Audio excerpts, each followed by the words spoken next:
接下來我們要來特別關心到的是荷姆茲海峽被封鎖之後，伊朗在這個時候特許了中國郵輪可以通過荷姆茲海峽。那麼普丁則是揚言會對歐洲來做斷氣，中俄會不會成為在美伊戰爭之後唯二拿到最大的一個贏家呢？今天我們就这些議題一起來做關心。好，本來看到說這一場戰爭打到現在，應該影響最大的會是美國、以色列跟伊朗，沒有想到這當中也有2個國家撿到了好處，會是中國大陸跟俄羅斯嗎？為什麼這麼說？我們來做一次比較深入的分析。關鍵其實就在荷姆茲海峽了。戰爭開打之後，大家知道伊朗就是立刻宣布他要封鎖他的荷姆茲海峽，阻擋所有的船隻進出哦。那麼外界就在看說，中國大陸應該會受到很大的影響吧？因為呢，大陸進口的原油有50%都必須要經過這個海峽，它的天然氣也有16%是要經過荷姆茲海峽的。沒有想到這個伊朗啊，在5號這一天突然間宣布了，針對中國大陸的船隻是可以讓它通過這個海峽的，結果就是立刻看到了一艘中國大陸的貨輪，這個是鐵娘子號，安全的通過了荷姆茲海峽，被解讀是伊朗針對了中國大陸特別開了一個綠色通道給中國。反之，這個也是同樣今天早上的最新消息，被證實有一艘日本的船隻在荷姆茲海峽受到不明物體給襲擊。日本的外相最新出來聲明了，他說2個日本人已經遭到伊朗的拘禁，這是我們收到的最新消息。好，中國大陸船隻可以順利通過這個海峽，也代表中伊關係是依然緊密的意思嗎？接下來中國大陸在這一場戰爭當中的角色會是什麼？會去協助伊朗嗎？如果擴大成長期的戰爭，中國大陸跟俄羅斯確定會得利嗎？張將軍又怎麼評估？無論伊朗，它畢竟還會有選擇性。那這個現在這些船舶，它都有 AIS 系統，就是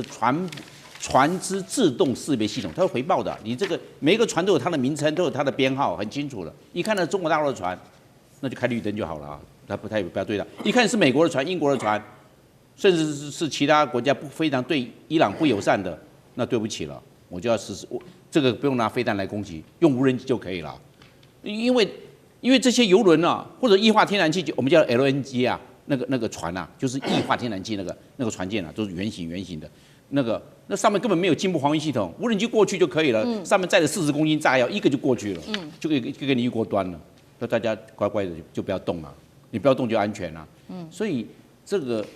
伊朗，我認為他會在那邊對特定的國家開綠燈。那你站在我這邊，那我睜一隻眼閉一隻眼，你就過去了。那其他的一看你小心一點，那可能這時候大家可能會用掛其他國家的旗子，拿其他國家旗的招牌。你上一次也門的胡塞組織控制的紅海的時候，有人偷偷掛其他國家的旗子通過嘞。那個也門胡塞組織那個旗，因為那個紅海地方最狹窄的地方，也門胡塞組織望一就看得到。你看那個旗子旗子是哪一個國家旗子？放行，是這樣，因為那個海峽最短，荷姆茲海峽，那伊朗控制的荷姆茲海峽最短39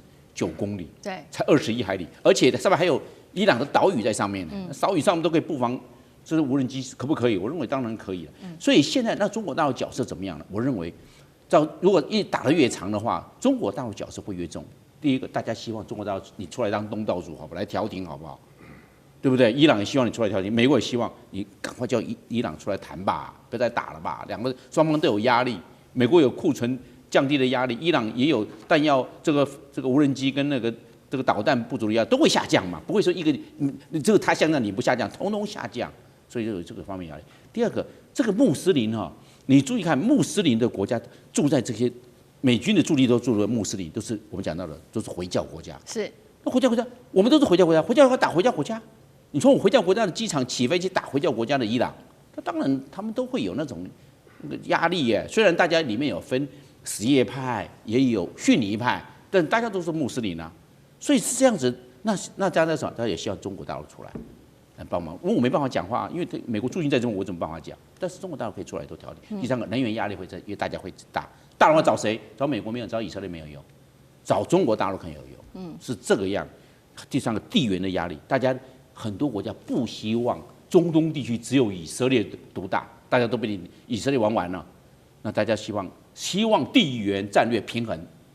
那地緣戰略平衡，中國大陸你出來，趕快做調停。所以我認為，伊朗在這一方面，他不見得會從中國大陸直接拿到武器，他從巴基斯坦調撥就好了嘛。印巴戰爭的時候，伊朗是支持巴基斯坦的，那你這麼調撥，中國大陸絕對不會直接給，你給他100套，我給你100套，但我沒有給你，我是給巴基斯坦，那巴基斯坦跟那個間接一轉一手，可不可能？這種可能性很高啊，但是我中國大陸沒有賣啊，我只賣巴基斯坦，那其他是巴基斯坦的事情，所以我認為有這種彈性調撥的可能。好，所以看到這個，在伊朗他對荷姆茲海峽祭出封鎖之後，現在國際感受到了壓力，也希望中國大陸能夠在此刻出來調停。剛剛說受惠的國家，除了我們特別提到的中國大陸之外，另外一個就是很重要的能源國俄羅斯了。在這一場中東的戰火之後，我們可以看到歐洲的天然氣價格狂飆75%，那讓天然气大國俄羅斯就掌握了這個能源的籌碼。普丁在這個時候就立刻放話了，他說：“也許呢，我們在這個時候停止向歐洲供氣，對我們更有利。被解讀是不是要賺能源財呢？更關鍵的是，美國現在為了保護這個以色列在中東的一個基地，還有美國正在大量的消耗它的愛國者飛彈。這一些飛彈注意了，原本都是要給烏克蘭的，因為呢每個月至少需要60枚的愛國者3型飛彈。現在如果庫存都拿去給中東了，代表會削弱烏克蘭的防空，那當然會有利俄羅斯在戰場上面的表現。將軍怎麼看？其實如果說這個任何一個國家作戰不要說是國家打仗了，就一般的小流氓打架都同时面對两邦太保的話，你一定是集中優勢的這種打擊力量去對付一個嘛。那另外一邊來講的話，你只能用牽制的方式或用節約的方式所以軍事作戰一定講究節約與集中要打的地方你一定集中兵力去打。那次要部分你一定節約兵力，甚至於用拘束。我們都認為說是美國在第2次世界大戰的時候，它是不是這個同時面對太平洋戰爭跟歐洲戰場？雖然講是這樣講，但事實上你看包括到這個歐洲戰場來講，它是靠盟友包括到這個英國、歐洲這些盟友，甚至於俄羅斯幫他打。那太平洋戰爭如果不是中國幫他牽制住大部分的日軍在中國戰場，那他在太平洋戰場上面他也不可能打那麼順利。所以這次我認為說是美國如果說這次我認為他的力量就算是他有能力，他也不應該同時在2方面用兵，尤其是現在在俄烏戰場跟這個中東地區來講的話，他必須要集中在一個地方。如果他同時分散自己兵，那最後一個結果，就算是你有能力打贏，那你一定是變成這個曠日費時嘛，你一定會拖很長的時間。那現在這個如果說用这種論述來看的話，那我相信，就俄羅斯來講，他一定佔到便宜嘛。他不管是在經濟方面或軍事方面，那你美國不能集中兵力，不能集中你的這資源去支援烏克蘭，戰場勢必是如此。那此外來講的話，對中國大陸也是如此在東亞地區，你現在很明顯的，當你的這種導彈數量不足，這是很現實的問題。你現在甚至於要將韓國、將日本，甚至於將我們台灣的這愛國者3的導彈這個調去中東地區，不管是你這些導彈，你要防衛你自己的27個基地，或者是協助以色列來做防衛，那證明你的資源都空虛了。所以我認為美國在這次來講犯了一個很大一個錯誤，就是兩面開戰到處樹敵，到最後貝多利分。那在這種狀況之下，他可能救得了這邊，這邊這個救得了，但是另外一邊卻失火了，這是他現在所面臨的一個困境。好，現在美國面對很大的壓力。那如果我們今天要討論的，那現在是俄羅斯跟中國在這方面會成為這場戰爭最大贏家嗎？聶老師又怎麼看 ？OK， 我講美國的確面臨很大威力了，這個壓力了，這個內外夾擊，說不好聽的，國際當然會給他一些壓力，當然也有支持者，但是呢，美國自己本身他的黨派也有非常多反對者嘛。我想，你這個無缘無故的完全不顧人道。就像襲擊別的國家，而且到底有多少的深仇大恨，我們實在是也看不出來。好，那第二個呢，我要講就是說，這時候你會發現这個全球呢，我現在不看現在，看未來，全球一定會產生一些 chemical 變化。首先，第一個，在目前來講，大家知道，這個我們全球的能源大國伊朗絕對是排名前面的。第一個，它在石油的儲量是全世界第4大，雖然它的產量以及出口可能是10幾名，可是已經是非常大。當它的荷姆斯海峽也控制了整個。從那個海峽出去的1/3的全球的石油的供給量，所以呢，當它有這樣的一個這個2組這個全球能源這個輸送這個供給的一種能量哈。第二個呢，天然氣也非常重要嘛哈。剛講的這個 LNG 這個東西在伊朗它是儲量是全世界第一的，大家去了解一下。當它生產量是第3，逐漸它的能源算是真的能源大國。另外一個國家當然很清楚，剛剛問的那有些國家可能就因此而受惠啦。誰呢？俄羅斯不就是嗎？俄羅斯這個所謂的不管是天然氣或者石油，尤其在歐洲，它控制了這個大半邊天的這個能源市場。這個整個歐洲就仰賴這個俄國嘛，所以這時候在經濟角度來講呢，俄國絕對是大為獲利，他一定也會把價格講不好聽，伺機以待把它提高價格。那你知道這個價格還真的已經漲到了75%，